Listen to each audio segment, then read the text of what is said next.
The Charleston morning was soft, with the salty breeze from the harbour curling through the open windows of my modest home. I, Evelyn, a 70-year-old widow, stood in my kitchen, arranging hydrangeas from my garden. My hands, lined with age and years of care, moved gently, but my heart was heavy. 40 years of raising my only son, James, had built a life that seemed warm from the outside. Our family cottage on Sullivan's Island, the antique Chevy Bel Air my late husband Henry cherished, and memories of laughter under palmetto trees. But now, that warmth was fading, replaced by a cold truth I never saw coming. 6 months ago, Henry's heart gave out as we shared our usual breakfast. Black coffee, no sugar, and biscuits he'd baked. "Morning, my darling," he'd said, kissing my forehead, his last words before collapsing. Since then, James, now 42 and a tech entrepreneur, had been a constant presence. Or so I thought.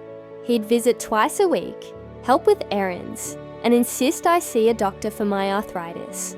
"Mom, you've got to take care of yourself now," he'd say, his smile warm, his wife Claire nodding beside him. I believed it was love, not strategy. The family cottage was our haven. Henry and I bought it in 1980, when James was 2, scraping together every penny from his mechanic job and my bookkeeping work.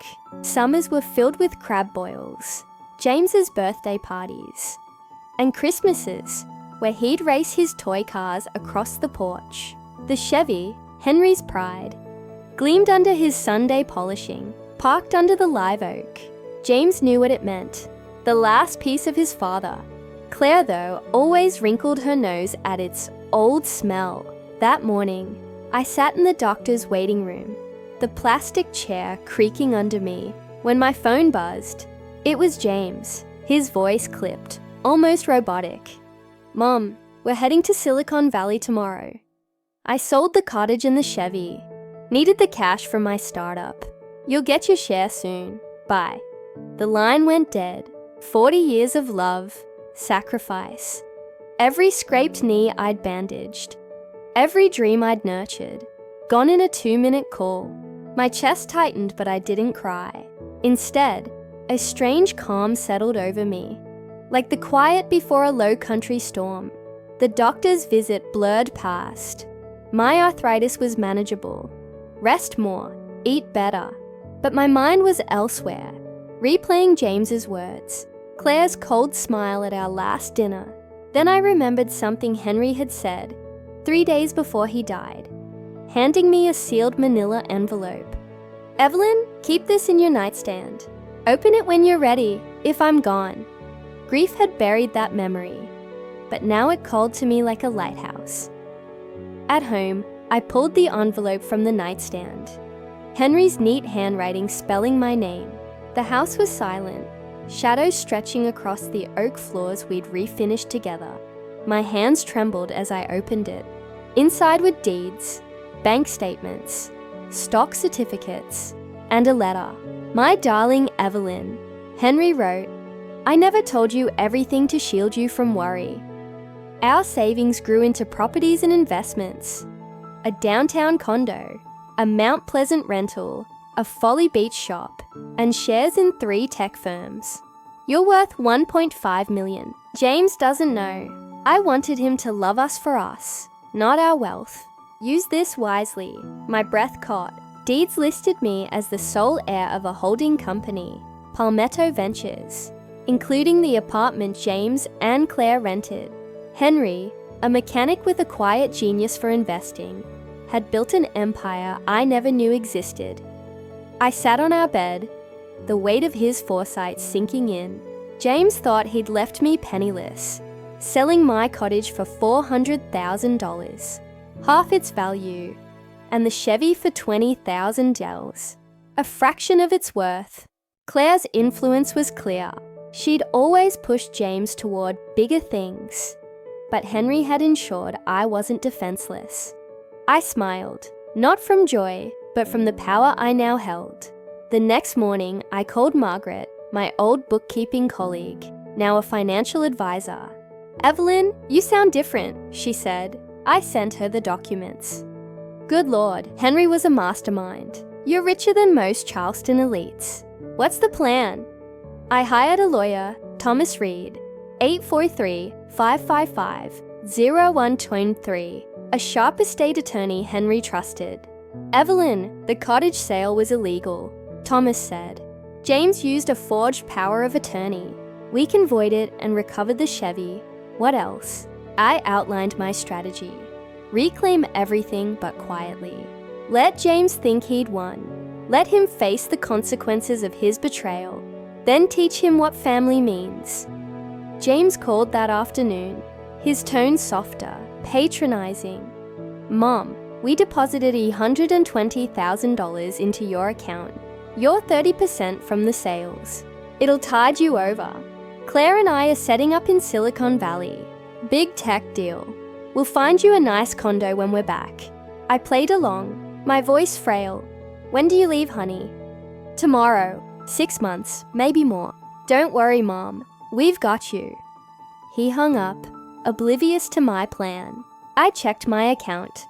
$120,000. A pittance for my home and Henry's car. I laughed, a bitter sound echoing in the quiet house. I watched from my porch as James and Claire loaded suitcases into a cab, laughing, planning their California dream. They didn't glance at my window, no goodbye. The betrayal stung, but Henry's envelope gave me strength. Thomas worked fast, nullifying the cottage sale within days. The buyers, misled about my illness, returned it without fuss. The Chevy was trickier. James's forged power of attorney, signed during my grief, required proof of deception. Thomas found the buyer, a local collector, who agreed to return it for $25,000 after learning the truth. Weeks passed, and I played the poor widow. Neighbors, like Mrs. Carter next door, offered pitying smiles. "Evelyn, is it true James left you high and dry?" I nodded, watering my garden. "He's chasing dreams. I'll manage." Inside, I studied Henry's documents, learning the scope of Palmetto Ventures. The apartment James and Claire lived in generated $10,000 monthly rent, which they'd stopped paying, assuming it was theirs. The condo and shop brought $15,000 more. Stocks in tech firms had doubled in value. I was no pauper. Thomas uncovered James's startup, TechTide, was floundering. Claire had pushed him to invest the cottage money into a shady partner, Greg, who'd vanished with $300,000. James faced investor lawsuits and debts of $200,000, using the apartment as collateral he didn't own. I instructed Thomas to freeze Palmetto Ventures accounts and prepare an eviction notice for James, to be delivered upon his return. "Evelyn, this is bold," Thomas said. "It's not revenge," I replied. "It's education." 3 weeks later, Mrs. Carter rushed over. "Evelyn, James is back. Alone. Claire left him in California. Ran off with some tech bro. He's at their apartment, but the doorman said he's got no keys." I smiled, sipping tea.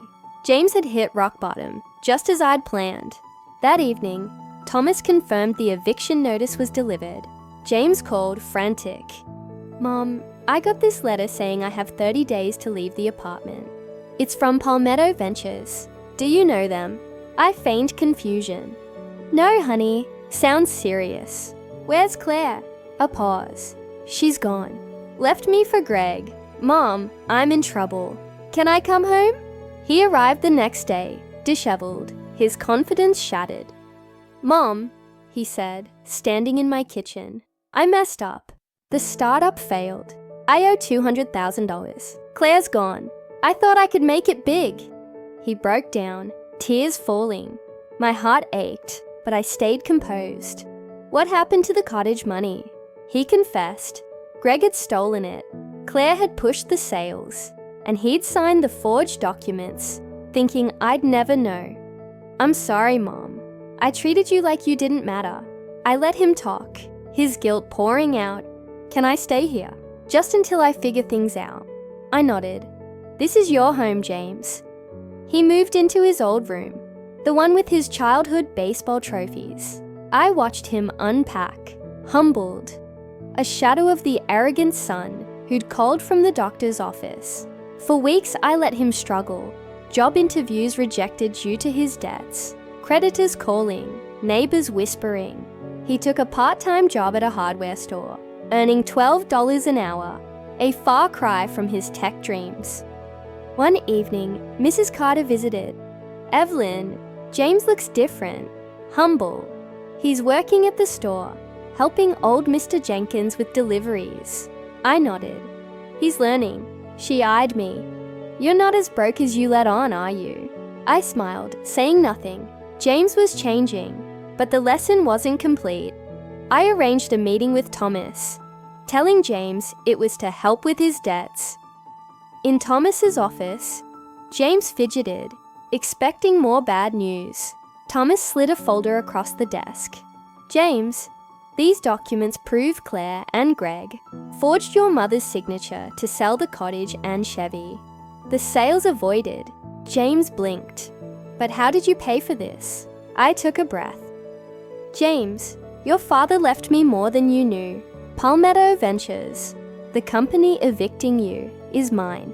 The cottage, the Chevy, properties, stocks. I'm worth $1.5 million. His jaw dropped. "You knew. When I sold everything, when I left you, you knew." I nodded. "Why didn't you stop me?" "Because you needed to learn what family means, not just money. You sold my home, my memories, for a dream that wasn't yours. I let you fall so you could rise better." Tears filled his eyes. "Mom, I'm so sorry. I was blind." Claire pushed, but I chose to listen. Thomas explained. The debts were being cleared, as Claire's fraud nullified James's liability. The cottage and Chevy were back in my name. James was free, but humbled. "What now?" he asked. "You work," I said. "Manage the Folly Beach shop. Earn your place, not as my son, but as a man who values what matters." He nodded, resolute. Months later, James thrived at the shop, learning its books, helping tenants. I used part of the fortune to start Low Country Haven, a charity for elders facing financial abuse. James volunteered, sharing his story to warn others. Claire's name faded from Charleston. Greg faced fraud charges in California. My home buzzed with new life. James cooked dinners, we laughed over old photos, and the Chevy gleamed under the oak again. One evening at a Low Country Haven fundraiser, I wore a sapphire dress, Henry's favorite. James, now steady, raised a glass. "To Mom, who taught me true wealth isn't money, it's love, earned through respect." The crowd clapped, and I smiled, feeling Henry's presence in the Charleston breeze. Life Solver's lesson. At Life Solver, we share stories of resilience. Evelyn's silent strategy turned betrayal into a lesson, saving $1.5 million and her son's soul. Elder financial abuse affects 25% of seniors, costing billions. A cottage and a Chevy changed everything. What would you do? Share your city and thoughts below. Like, subscribe, and join Life Solver for more stories that empower. Support us with a super thanks to keep these tales coming. See you next time.